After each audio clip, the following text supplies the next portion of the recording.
אבל המורה, מחר יום כיפור, ואני לא כותב בכיפור.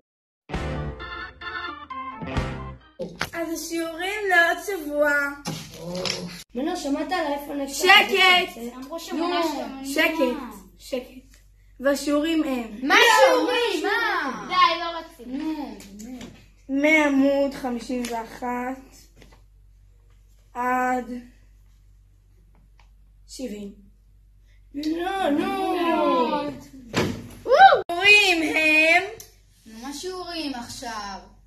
טוב, נו, מי עושה לי את השיעורים היום והוא יושב לידי בחזור? אני, די, פליז.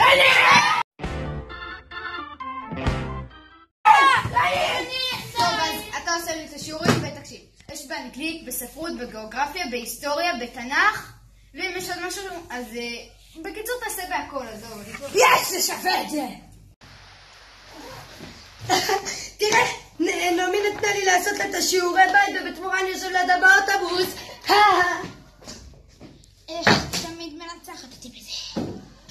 אוקיי, מי רוצה לעשות לי שיעורים והוא יושב לידי בחזור? בסדר? ועכשיו? אני מקשה. מנה! והשיעורים הם מעמוד 51 עד עמוד 70. אבל המורה, יש לי מילואים. והשיעורי בית הם מעמוד 51 עד עמוד 70. איזה מזל, עשיתי כבר. ואל תגלי לי, עשיתי גם עד עמוד 80.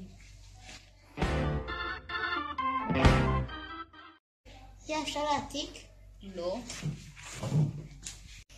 אבל המורה, כבר קיבלנו שיעורים בחשבון. וגם כשאני חוזר הביתה אני צריך לטייל עם הכלב, ומחרתיים אני אצל המשפחה שלי, ואמא שלי חולה סופנית. באמת, אני לא יכול. אני אשמח לעשות שיהיה לי את ההזדמנות, אבל אני עכשיו לא רוצה. מנור, למה אתה לא כותב את השיעורי בית במחברת? כי כתבתי כבר, ורן ועידו לא הגיעו, אז אני כותב בוואטסאפ, אז די! כבר! חצופה! בדיקת הכנת שיעורי בית, כולם נא לפתוח מחברות. שיר, מה? הכנת שיעורי בית? כן. זיו, כן. נועם, כן. שני, כן. מנור, כן. נעמי, עשיתי. היא לא עשתה! היא משקרת לה. נעמי, בואי לפה מיד. שטינקר. אני לא שטינקר, אני דווקן. אני מבקש שגם פה יהיה כתוב. תשאלי, לא, את לא עוצרת, תשאלי.